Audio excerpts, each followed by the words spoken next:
बिस्मिल्लाहिर्रहमानिर्रहीम। अस्सलामु अलैकुम। ये एक नौजवान आदमी की कहानी है जो किसी फैक्ट्री में काम करता था। उसका जो उस्ताद था फैक्ट्री में, वो एक बुरा सा आदमी था। उसने उसे नसीहत की कि फैक्ट्री में काम करते हुए बोलना कम और काम ज़्यादा करना। फैक्ट्री में जो भी काम हो रहा है वो सीखने की कोशिश करते रहना, अपनी स्किल्स को हर वक्त इम्प्रूव करने की कोशिश करते रहना। कुछ सालों के बाद वो बुरा आदमी रिटायर हो गया और नौजवान आदमी उसकी जगह पर टेक्नीशियन बन गया। वो पूरी मेहनत और ईमानदारी से अपना काम करता था जैसा कि उसके उस्ताद ने उसे सिखाया था। वो अक्सर अपने उस्ताद को मिलने के लिए जाया करता था। एक दिन वो मिलने के लिए गया तो बुरे आदमी को वो थोड़ा सा उदास और दुखी लगा। नौजवान ने एक ठंडी सांस ली और बोला, इतने सालों में आपकी हिदायत के मुताबिक पूरी मेहनत और ईमानदारी से अपना काम करता रहा हूँ। मैंने काम के सिलसिले में कभी कोई कोताही नहीं की, लेकिन मैं देखता हूँ कि कंपनी ने मुझे अभी तक प्रमोट नहीं किया, जबकि मेरे बाद आने वाले लड़के जो काम के हवाले से किसी तरह भी मेरे मुकाबले पर नहीं, वो मुझसे आगे निकल गए हैं।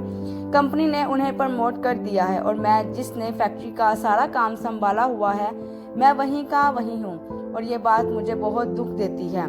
बुरा आदमी थोड़ी देर सोचता रहा और फिर बोला, क्या तुम्हें पूरा यकीन है कि फैक्ट्री का तुम्हारे बगैर गुजारा नहीं चल सकता? सारा काम तुमने ही संभाला हुआ है। नौजवान ने कहा, जी हाँ बिल्कुल, मैं एक दिन फैक्ट्री ना जाऊं तो सारा काम डिस्टर्ब हो जाएगा।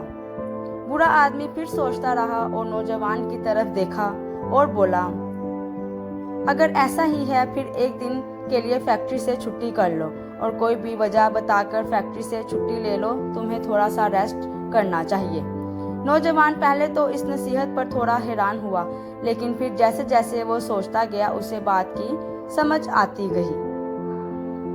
उसने अपने उस्ताद का शुक्रिया अदा किया और जल्दी जल्दी फैक्ट्री रवाना हो गया ताकि छुट्टी की दरख्वास्त दे सके। जब वो छुट्टी के बाद अगले दिन फैक्ट्री पहुंचा तो मैनेजर ने उसे फौरन अपने पास बुलाया और उसे बताया कि कल जब वो फैक्ट्री नहीं आया तो फैक्ट्री का कोई भी काम सही तरीके से नहीं हो पाया था।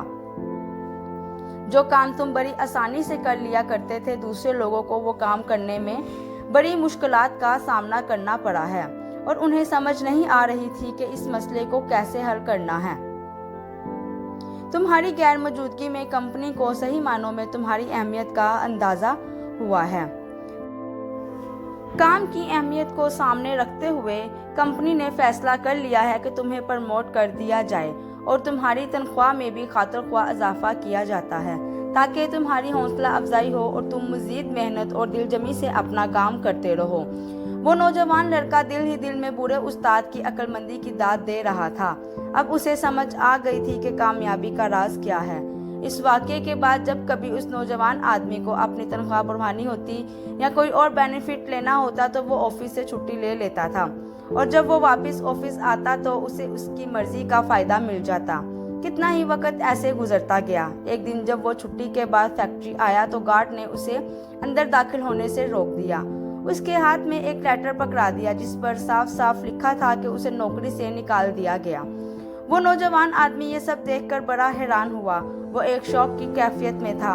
उसे कुछ भी समझ नहीं आ रहा था कि बैठे बिठाए अचानक ये सब कुछ कैसे हो गया। जब उसे कुछ भी समझ नहीं आया कि अब वो क्या करे तो वो उस्ताद के पास चला गया।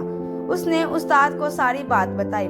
मुझे समझ नहीं आ रहा कि आखिर उन्होंने मुझे नौकरी से क्यों निकाल दिया है, आखिर क्या गलती हुई है मुझसे? नौजवान आदमी ने पूछा। मैंने तो बिल्कुल वैसे ही किया जैसे मुझे आपने सिखाया था, तो फिर मेरे साथ ऐसा क्यों हुआ है? तुमने वैसा बिल्कुल नहीं किया क्योंकि तुमने मेरी बात पूरी सुनी ही नहीं थी, बुरे आदमी ने अफसोस से कहा। तुम ये बात फौरन समझ गए कि एक बल्ब जो हमेशा ही जलता रहे उसका कोई नोटिस नहीं है, उसकी मौजूदगी और अफादियत का कोई एहसास नहीं करता। लोग उसकी अहमियत को तब ही समझते हैं जब एक दिन वो बल्ब चलना बंद हो जाए। तुम्हें ये बात इतनी अच्छी लगी, इतनी समझ आई कि तुम्हें उसे अप्लाई करने की इतनी जल्दी पड़ गई कि तुम फौरन ही चले गए और मेरी पूरी बात नहीं सुनी। मेरी बात का दूसरा हिस्सा सुनने से पहले ही तुम चले गए। बात का दूसरा हिस्सा? नौजवान ने हैरानी से पूछा।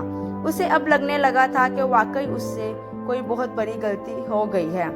मेहरबानी करके मुझे बताएं कि दूसरा हिस्सा क्या है? नौजवान आदमी ने पूछा।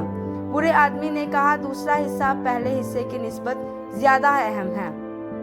اگر کسی کو لگنے لگے کہ یہ بلب بار بار بند ہو جاتا ہے، یہ ریلائیبل نہیں ہے، تو پھر بلب بدل دیا جاتا ہے، اس کی جگہ نیا بلب لگا دیا جاتا ہے۔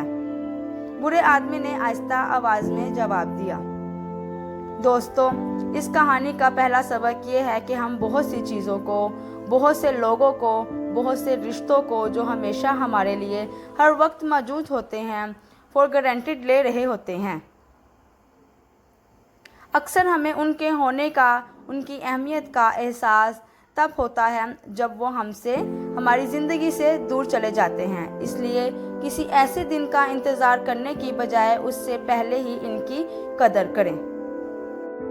اور دوسرا یہ کہ اگر آپ کسی کے لیے ہر وقت ہی اویلیبل ہو تو آپ کی اہمیت نہیں رہتی۔